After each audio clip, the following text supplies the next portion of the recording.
What's up, guys? This is the Low Limit Poker Challenge. My name is Ara, and this is Ray. How you guys doing? And we are back at it. Our duo is a duo once again. Ray took a couple days off, so I'll let him talk, but we just finished session number 18, and we got some exciting stuff in the works to talk about today. So I'll let him start out with his session. All right, well, starting with the session, the losing streak is over. That's all I'm going to say. I didn't really win a lot today. We didn't play for long, but I did not lose. It has been brutal. The last, I don't even know, probably like 4 sessions of mine have just like been... 5 of the last 6 or something. Yeah, they've been the worst that I've had. I mean, this might be the worst run I've ever had in my life. It was miserable. You know things are going bad when you flop top set and you're already assuming you're going to lose just because it's happened so many times in the last week and a half. And that's pretty much what it was. But anyway, we came up with the worst play of the day, and I don't think we've really talked to you guys about this in a while. I know I haven't, because I haven't been in the videos at all. I want to tell you about the other day. It really didn't have much outcome on the final results, but it just goes to show you some of the plays that people make. So I was under the gun +1. I looked down at pocket jacks. I make a standard raise to 16, which I've been doing all day. Wasn't out of the ordinary. And the next 2 guys fold. Actually, the next 3 people fold, and the 4th guy is an old guy. He's always there, you know, a solid old guy, plays very straightforward. So he's on the phone, like talking to someone, his wife or his friend or something, and he's in the hand and he's trying to like fidget with his chips and do all this stuff, and he can't figure out like, how can I count out chips and say raise while I'm on the phone? So eventually he just put the phone down, which a lot of dealers would have yelled at him, hey sir, you can't have the phone when you're in the hand. But this didn't happen. We were a very happy table, so everyone was just kind of doing their thing. So he finally puts the phone down and he goes to $102. Now, other than the small blind, big blind, and my 16, there was nothing else in there. If this was like late night poker, wow, jacks could be good, and it probably is good at a lot of nighttime games. But during the day, the old guy goes to 102. Everybody folds around to me.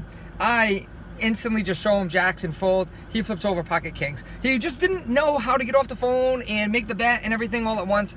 So where he probably should have raised to like 45, and again, just put the phone down instantly and said, hey, I'm in the hand. With jacks, I'm definitely going to call the extra money, an extra $29, see a flop, see what happens. He did not give himself a chance to win more chips. I would have played very cautiously, even if I did call if he'd gone to 45. So if the flop comes out 8 high, it's not like I'm automatically losing my whole stack, but you got to give yourself a chance, and he did not. So basically, he was able to win my 16 plus the small and big blind with pocket kings, which is better than losing, but that's not what you're looking to do when you get pocket kings. So that was the worst play of the day that I saw the other day. And it wasn't even a question if I was going to call or not. I mean, the way this whole situation happened, it was just so obvious. I actually thought it was exactly aces. Yeah, sometimes people like completely give away their hand. But it was kings. I knew it was aces. I mean, if it was queens, he probably would have just called while he was still talking on the phone. But anyway, that was the worst play of the day. So don't ever do that if you're in a hand. 1, stay off the phone. But 2, if you're on the phone, just play normal. You know what I mean? Like be able to make a bet and talk on the phone if the dealer lets you do that. So that was that. Unless you're at Wendy's table, then stay on the phone. Just to piss her off. Yes. Not our favorite dealer, but she does. I guess she takes her job very seriously. But anyway, so let's update people on the results from today. How many hours did we play today? Today, was it 4 or 5? Yeah, about 4. I'm gonna say 4 hours. I think we started at 3:30. Actually, a little less than that. We played 3 hours. We started at 3. Was it only 3 hours today? 3.5. Between breaks, it probably was only 3 hours. 3.5 hours. Started at 3:30, ended at 7, went to dinner. So here we are. We didn't even update the chart yet. We just came back from the KFC buffet, which we both agree more people should go to. It's only, with the coupon, it's only $10.99. Oh, the KFC buffet is amazing. All-you-can-eat buffet. So good. So, and I told Ray I'm a flexitarian, so you guys can Google that and find out what it is.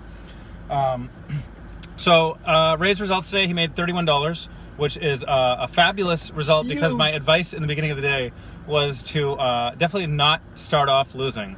And he ended up making a pretty tight fold, which ended up being a little bit more on the conservative side than I would have liked. But then he was like, oh yeah, but you told me to play tight today. I'm like, yeah, you know what? You're absolutely right. Like, to not start off on a roller coaster ride. Yeah. That's exactly what you need. And then you can go it was winning. A roller coaster, because my very first hand, not my $2 post, but the first hand that I chose to play, which was about 3 hands later, I looked down at pocket kings.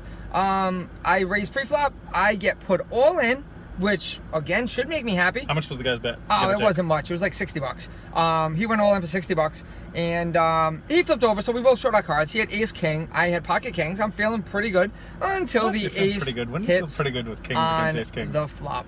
So anyway, I was down $60 on my very first hand of the day. So I did have to make a comeback, which I did. I did make a comeback. Yeah, you did. Nice and easy. And you didn't get yourself in like too big of a hole, so it wasn't got hard to in the make a comeback. positive, and we were pretty much in a good mood the whole day today. It was kind of good to Absolutely. be back on the table together. I played a couple of sessions of my own, which went horribly if you watched the last couple videos, which is why I don't want to get kings against ace king, because I know, the ace is going to come. Anyway, I made $110. It was relatively uneventful, but there were 2 or 3 times I was all in, or I should say the other people were all in for a much, much shorter stack than what I had. And all 3 times I had them dominated. I think twice against the 4 seat and once against another seat. And I seemed to lose all 3 of those. So I did run pretty bad today, but I had a couple of good bluffs. And I just thought of something right now. I'll tell you about one of the hands that I played. So 2 people limped in. One was in early position, one was in the middle position. And I looked down at 10-7 hearts, so I raised to $14. I believe I was in the cutoff. And only one of the people called, the guy that was in early position. He had a shorter stack in the $70 ballpark. So the flop came out pretty favorable for 10-7 hearts. It came out Queen 9-8. So I had an open-ended straight draw. One end to the nuts and one end not to the nuts. So pretty good though. There was also one heart. It was a rainbow flop. It was one heart. So I had a backdoor flush draw. So when he checked, I decided this is a good flop for me to semi-bluff on and make a nice healthy C bet. So I bet $25. And he thought about it for a moment and he decided to make the call. The turn was a king and it was of the other suit, so it was still a rainbow board, so now the flush is irrelevant. And so he decided to check, and I just took him as the type of guy that is a passive player and might have called me with a queen, might have called me with a pair and a straight draw. So he probably doesn't have a king. He decided to check, and he was short stack, and I thought, if he did have a king, he might have just stuck in his last $55 or so. And I decided, though, that if I were to make another continuation bet, he would probably call. Like, if he liked the flop good enough with a pair and a straight draw, he'd probably like the turn. So I decided to check back on the turn. On the river was another 9. No help at all to me. But I decided if he had a hand like Queen 10 or Queen Jack or 8-10 or 8-Jack or any one of those things in that ballpark, then, he probably didn't like seeing the 9. So it was more likely that he wouldn't like the 9 than he would like the 9.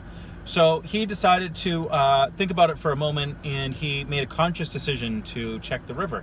And I say conscious decision because he actually put some thought into if he should bet or if he should check. So what he was kind of thinking about is, do I really think I have the best hand? I'm not really sure. Maybe I better play this one safe and check it and see what he does. And I knew that was his line of thinking. So after maybe 1 or 2 seconds, after just a moment of hesitation, just so it's not like an instant type of thing, I just grabbed my whole stack of red chips and I just put it in the middle and I said, I'll put them all in. And he just thought about it for a few moments and he decided to fold. And I think that was one of those situations where some other more passive players or less observant players probably would have missed that spot for the river shove. But it was a fun hand because I definitely looked like I wasn't paying attention because I was on my phone most of the time reading about Kyrie Irving and stuff like that. And flexitarian and stuff like that. So I'm just happy that I was paying attention enough to realize his tendencies. I had glanced up a couple times from my phone to see some of the other hands he played, some of the other hands he chose to go all in with voluntarily. Oh, Grandma's and I had a good parking sense. pretty far from the casino. Should we say hi? Get her on the video? Sure. Hi. Hello. Hi, you want to get on our video? Say hi. All right. Are you here to play poker? No. No poker? What are you going to play tonight? Only slots. Slots? slots? Well, good luck. Thank It's you, nice to too. see you parking so far away. Get a little I saw you, exercise. But the sun was right in my eyes trying to get in there. All right. Well, good luck. And good luck to you, too. Thank you. All right, so she just parked on the side of us, and Ara and I, we always park far away because Yeah, we get a little exercise. we get no exercise inside the casino. So we at least park maybe like a, I don't know, eighth of a mile away. We park in the furthest part away, and it was just weird to see the old lady park right next to us and not up in the handicap spot. Yeah, that's true. I wouldn't have thought of that, but yeah. So True. no, Like all the it's- older people, they park right next to the It's good casino. to see she wanted to get a little exercise, and she said the sun was too bright down there, whatever that means. But anyway, so we really are at the casino, and so is she. So we did wish her some good luck. So is she. Proof that she's at the casino. For real. Oh boy. Trying to think, like, yeah, it was a short session. Definitely feels good to just. It wasn't that I manufactured a win, but it feels good to pull off a win, even though it's $31. And you like the fact that so early on he folded tens to the guy's range of hands that he thought he had, and it ended up being a little bit too tight of a fold. But do you like your decision to make the conscious decision to play tight and not start off? Yeah. So with chancing being real down a bunch of quick, chips. in this hand, I had only been at the table for maybe less than a round, so probably about 8 or 9 hands. So I really didn't know anybody's tendencies, but the guy sitting 2 spots to my right definitely seemed like a very tight, straightforward player. It seemed like at this table, the normal raise pre-flop was either $8 or $10. And he had raised the 10 once, I'm thinking, because again, it was only 8 hands. So I'm in the big blind, and I have pocket 10s. Yeah. So, and like I said, I'm going to play tight because I did not want to go down right away. It's just been a miserable And what week. was his stack and what was your stack? So my stack was probably about 100 and, I don't know, $130, $140, and he probably had about 250, 300. So he had me doubled. Okay, so Anyway, he raised to 16 from the button. yeah, he's on the button. There's probably about 4 people that limped in. So he's on the button, and he goes to 16, which to me was bigger than usual. Which my first instinct is one of 2 things. It's either ace king, or it's going to be a hand that's going to be like 9s, 10s, jacks, possibly queens. That's really what I put him on, those exact hands. But It's funny though, because that wasn't my first instinct. I have 10s. I was like, he might have ace 2 suited. He's on the button. But anyway, whatever. yeah, It could be anything. Again, I've only seen 8 hands, so that's why I put him on those hands. I'm going to give him credit, and I'm playing tight. So he raises to 16, which was the biggest raise by far on the table so far. And one other guy called, and the other guy's in middle position. Okay, so you called him 16 in the big blind, and one guy in middle position called 16. Yeah, so So we got there's like 50 something in the pot. say $50 with a couple of limps. Flop comes out 7, 7, 5. Obviously a good flop for 10s, but not knowing what he has in the range. I checked being in the big blind, and the old guy in the middle thought about it forever. He like counted out chips, thought about it, and then he checked. I'm like, wow, what's he doing? I really didn't know what it was. Definitely could have been a straight draw that he was thinking if he should bet into the pre-flop raiser. Other than that, I don't know what he was thinking about. So it goes to the button. The button bets 40. And 40 is about 80% of the pot, 85% of the pot. To me, the hands that I narrowed down to, because I think he 100% would have checked ace king behind. He was not the kind of player to make moves. So now I put him on 3 hands: pocket 9s, pocket jacks, or pocket queens. Those are the 3 hands that I put him on. I can only beat 1 out of the 3. That's the range I'm going with. That's really what I was thinking. So I made the best decision that I thought at the time was to fold. I didn't want to gamble, and if I'm gambling, if I give myself those 3 hands, I'm only winning 33% of the time. The old guy calls the 40, which kind of made me think he probably has either an under pair or a straight draw. With the way he thought about it, and then checked, and then now he's just calling. It's not like he had a 7, didn't know what to do. So it goes check, check on the turn, and now I'm like, oh boy, check, check. But the turn was a jack. So I was like, wow, maybe he just filled up and for some reason doesn't want to bet the turn if he had pocket jacks. And the river comes out. The river was a deuce, which was nothing. And the old guy checks. He goes. He bets $50. The old guy folds. And he ends up just showing his hand to the table. And he had pocket 9s. So he did have one of the 3 hands that I put him on. But pocket 9s was the exact hand that I could beat. I could not beat jacks, which would have made a full house on the turn. I could not beat pocket queens. So putting him on that range, I was going with it. I wasn't going to change my range just because the flop came out differently. If he had checked the flop, I absolutely would have bet the turn, because I would have put him on ace king, and that's really what I would have thought he had if he had checked behind, because he's not the kind of guy to go and c-bet when the c-bet would actually have to be a good amount of money, because there would have been 3 of us calling pre-flop for 40. So a c-bet would have had to be at least 50, 60 bucks. So he was not the kind of guy to do that. Well, I'll tell. That's why I didn't put him on bit ace king. I put him on 9s, jacks, or queens. And since nines was the only hand I could beat, I folded, and of course, he had nines. So after I didn't see this hand, I wasn't at the table, but just listening to it, you know, I've been in many similar situations before.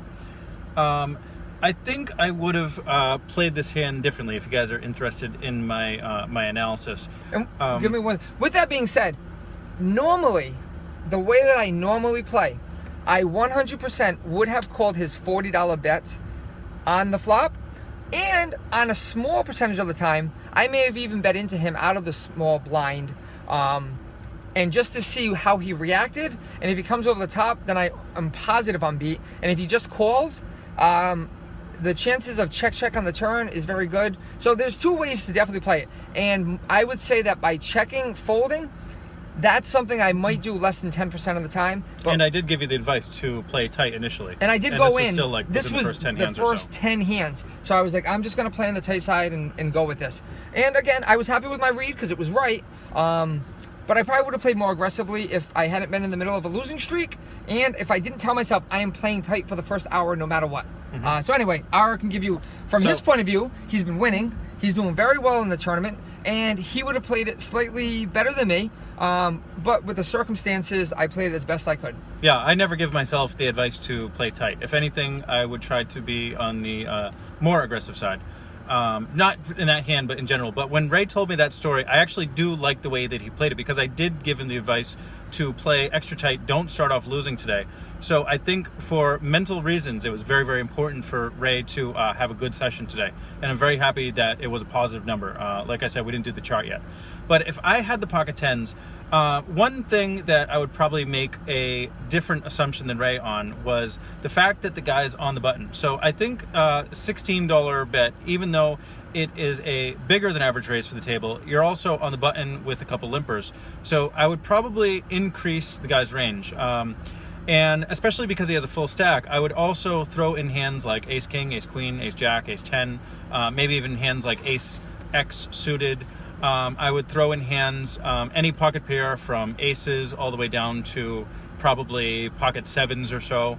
I would definitely also include hands like king queen suited, king jack suited, queen jack suited maybe. So I'd definitely put him on a much bigger range of hands, because I just think that when you're on the button, you can decide to open so widely. You're in such a great position in the table, and usually people that have 200 plus chips, they are not so worried about, you know, every single dollar that they're putting into the pot. So if I was in the big blind with pocket tens, considering there's a couple limpers, I would probably try to isolate him. I think pocket tens is the 5th best hand in the game, arguably with ace king. But I think pocket tens is definitely good enough, and I would definitely want to be the aggressive one in the hand and put pressure on him. So I probably would raise to almost 3 times, maybe $42 pre-flop. And I would expect him to continue with a wide range of hands. Like he would continue probably with hands like king queen suited, with ace jack suited, with pocket eights, with pocket queens, you know, stuff like that. Even when I say pocket queens, because when I 3-bet pre-flop, he would normally be concerned, especially since we both have over 200 chips, because he would be concerned of, or actually, let's say from Ray's point of view, if I only started with 130 chips, he might actually re-raise with pocket queens if I only had 130 chips. But I think pocket tens is basically, in general, it's good enough so you could raise for value to get more money in the pot. And when the flop came out, if I was the 3-flop better, I would probably put a C bet of approximately 40 to, or I'd say 30 to 50% the size of the pot, depending on my mood, and depending on how he reacted when he called. But I would almost always c-bet as long as there was no ace on the flop. If there was an ace on the flop and he had an ace, I would expect to check. He would bet, I would fold. And if he didn't have an ace, like let's say he had pocket sevens, I would expect it to check, and he would check, and then we'd go on to the turn. But on the flop with no ace, I would almost always put a c-bet, and let's say it would be in the ballpark of $35 to $40. And again, because I'd like to put the pressure on my opponent, I would like to deny him equity. If he has king, queen of hearts, I don't want him seeing the turn, because I don't want him catching a king or queen on the turn. If he has ace, jack of clubs, you know, if let's say he has a flush draw or gut shot straight draw or 2 overcards, whatever he has, I want to deny him equity, and I want to, whatever my equity is, whether it's 40% or 80%, I want to deny my opponent the chance to get the next card. So I think taking the aggressive play is in general better, because pocket tens is such a strong hand. And it doesn't seem like a strong hand when you find out that your opponent has queens and then you have to call off the rest of your $130. But it is actually a pretty strong hand. If you guys remember that Tom Dwan and Helmuth heads up situation where Tom Dwan had tens and he shoved, and Helmuth had aces, and you know, it happens. And then Dwan won with the tens. But anyway, I'm rambling about something else. But I do like to take the more aggressive approach, but in Ray's situation, I definitely think it was a good decision for him to take the passive approach. So before we end the video, we're going to do a long video today because we finally got Ray in here. Do you want to talk about, like, we're going to do the PLO challenge, or you want to talk about our penalty that we're going to do at the tables?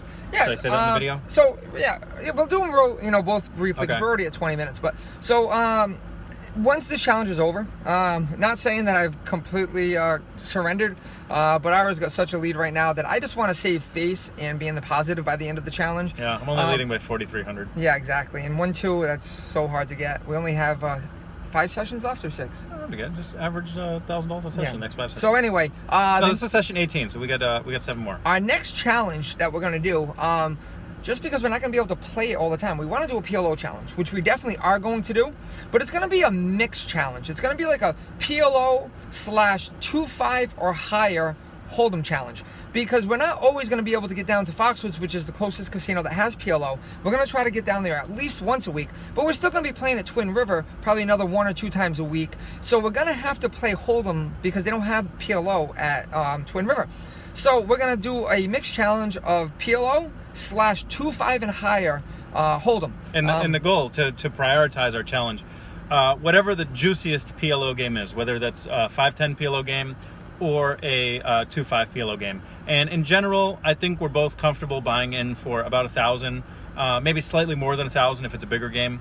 But yeah, we're gonna take this seriously. It's definitely something that we really, really care about the money. Not that we don't care about winning a couple $1,000s in 1-2.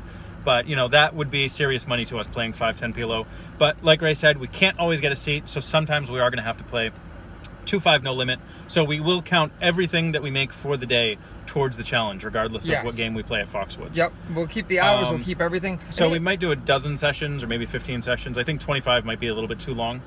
What do you think? Yeah, I mean, we'll see how it goes. I mean, we'll try to maybe get in, you know, at least 2, because even the ones we play at Twin River, there might only be 1 session a week at Foxwoods. Yeah, you know, we just might not have time to go. And so leave us a comment. You know, tell us what you think if you have a suggestion. So I have an idea for a penalty. As you know, I don't like calling pre-flop. I very rarely limp for $2. I've been doing it a little bit more frequently in the last couple of sessions, but it's just not something I do. I like to have an aggressive image.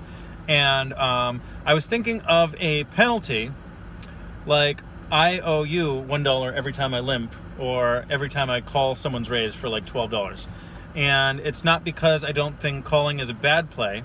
I mean, it's not because I think calling is a bad play, but I think calling should be not the default play. Yeah. You should really put a lot of thought when you want to call. When you're in raised pots, you should be the one raising in general. And it's only in certain circumstances that someone else raises and you're in their pot. Sure, like you guys know, there are plenty of times that you're going to call with pocket 6s. And the reason you're calling with pocket 6s is because the guy at the other side of the table hasn't raised in 3 hours, finally raised, is because you're putting him on aces and kings. So the thing is that if you actually hit a 6, you're hoping to double up and take his whole stack. I find it so funny when people fold 6s in that situation. Those situations, calling is the only play. You're not going to fold because you want to try to take his whole stack. You can't raise because then he's going to put you all in with his ace. So you have to call. So he's not saying not to call pre-flop. He's just saying if you do call, you owe someone $1. Yeah. Frequently. Yeah. And that will, exactly. That will not prevent us from calling, but it will limit the amount of times because we'll be conscious it'll make that sure, if I call 25 times today, I owe him $25. And if he calls 30 times today, he owes me $30. Well, so what it is like, how many times you're like under the gun +1, under the gun +2, and you look at like King 9, King 10, and you're bored, so you just want to limp in for 2, or maybe even raise small, just because you want to get involved in a hand, and it's a losing play. So if you're going to actually call, it's going to cost $1. Yeah. So it has to be worth it, you know, pot odds wise, but also $1 extra because I'm giving him $1 because I called pre-flop. Yeah. Now again, when and I'm we've calling, done this before too. We didn't really keep track before though, but you know, for the purposes of doing these videos for you guys, at least for sessions 19 and 20, we'll try it out and see how it works out. Yeah. And when you call with the pocket sixes against the guy at the other side of the table who probably has aces and 3 other people called, yeah, then that's a good reason. It's worth the buck. even if it cost 21, you still would have called. So that's a good reason to call pre-flop rather than trying to always be the aggressor. But you do not want to be, you know, doing that with King 10. And if you're going to be playing with King 10, you want to be the aggressor. You want to be the one able to bluff and take the pot down when everybody misses.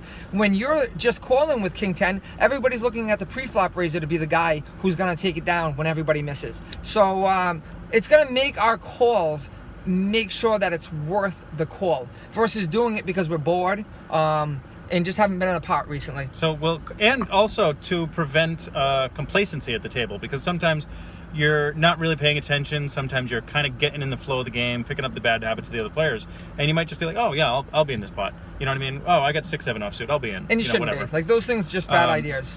Yeah, so it's to avoid complacency and to not to eliminate calling, but really make us put thought. If we want to call, do we really want to call? Is it really worth it? So we'll call this the calling penalty or something like that. Is that a good name for it? The calling penalty? Yeah, sounds good. And it's not to eliminate calling, but definitely to make us conscious of when we do calling.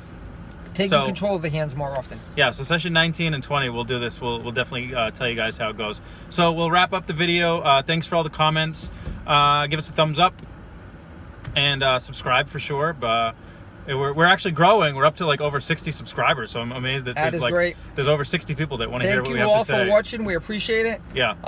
Hello, Cash Poker and Poker Players Group and all those groups. Enjoy our misery when things go bad, but definitely enjoy our success when things are going well. Yeah, we're telling you both sides of the coin. We're not just telling you all the good hands. We're also telling you all the bad hands. And again, misery's why I haven't been on the videos for the last few days. I need a little time away. I was like, you know what? I've got so much other stuff going on. Let me take care of some other things in real life and just take a couple days off of poker. And we'll actually throw in a plug for all the new subscribers. If you're ever in the area, Twin River Pizza and Thai Cafe, 55 Douglas Avenue. Stop by, get some pizza. 5 minutes from Twin River. Yeah, say hi to Ray. I own both restaurants. Food's really good. Come down, have a drink, just say hi.